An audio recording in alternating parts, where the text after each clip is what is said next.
এই নিউজটা গণমাধ্যমে প্রকাশিত হবার পর আপনারা কমেন্টগুলো দেখবেন। হতাশার অনেকেই মন খারাপ করেছেন। কেউ কেউ বলছেন, স্যার প্লিজ আপনি এমন সিদ্ধান্ত নেবেন না, স্যার প্লিজ এদেশের রাজনৈতিক দলগুলোর সাথে আপনি অভিমান করবেন না, জনগণের সাথে আপনি অভিমান করবেন না, আপনাকে আরো 5 বছর ক্ষমতায় চাই। কিন্তু চাইলে কি আসলে ক্ষমতায় রাখা যায়? ক্ষমতায় থাকার জন্য একটা সিস্টেম আছে, একটা ওয়ে ফলো করতে হবে।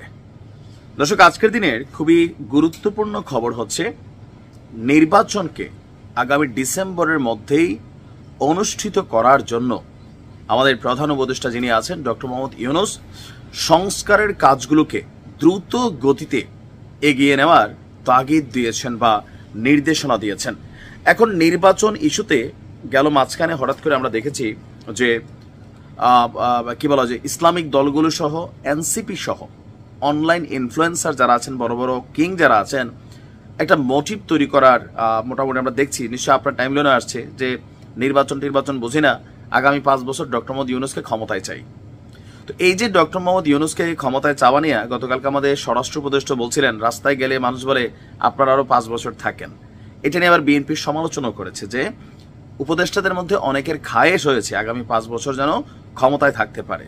তো বিএনপির একদম হাই অথরিটি থেকে সবাই চাচ্ছে নির্বাচনটা আগামী ডিসেম্বরের মধ্যে হইতেই হবে। কেউ কেউ আবার হুঁশিয়ারি টুশিয়ারি দিচ্ছেন যে আদায় করে নেব, এরকম নানান বক্তব্য ভাষাও আসছে।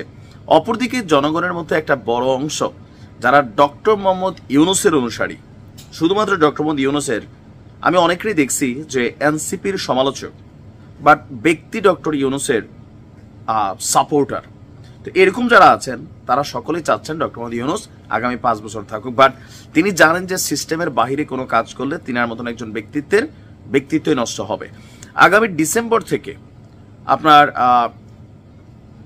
কি বলা হয় যে 2026 সালের জুন মাসের মধ্যে, মানে এখন 2টা টাইম ফ্রেম এখানে আছে, বারবার যেহেতু আমাদের ডক্টর মোহাম্মদ ইউনূস বলছেন এই ডিসেম্বরের মধ্যে যদি যারা সংস্কার মানে কমিশনগুলো আছে তারা কাজ শেষ করতে না পারে, তাহলে এটা চলে যাবে আগামী জুনে, মানে জুনের মধ্যেই হয়ে যাবে, নির্বাচন শেষ হয়ে যাবে, হয়তো এপ্রিল মার্চে হইতে পারে।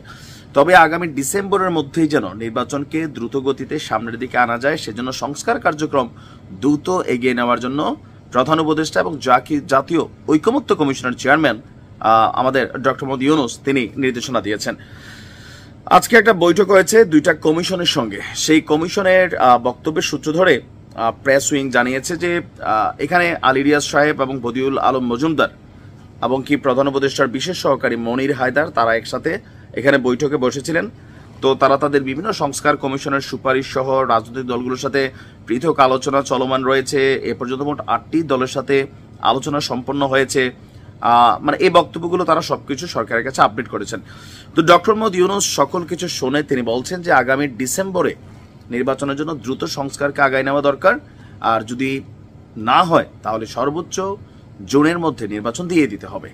এটা আমরা কন্টিনিউ শুনছি, কিন্তু অভিমানের কথা বা জনতার এই যে আবদার, আপনারা গণমাধ্যমগুলোতে যেই নিউজগুলো আসছে সেইখানে আপনারা নিচে কমেন্টগুলো দেখবেন। এখন গেল কয়েক মাসের মধ্যে এই লাস্ট মাসখানেক যাবৎ ডক্টর মোহাম্মদ ইউনূসের বিভিন্ন সেক্টর থেকে যেই কাজগুলো হচ্ছে বা এই যে সামিটের ইস্যুটা আসছে, হ্যাঁ, বিনিয়োগের ইস্যু, বিভিন্নভাবে ওনার টিমের প্রতি মানুষের একটা আস্থার জায়গা তৈরি হচ্ছে, এটা বোঝা যাচ্ছে। তার উপরে অনলাইনে একটা প্রচার প্রচারণা তো আছেই, এনসিপির সাপোর্টিংও আছে, অনেক কিছুই আছে।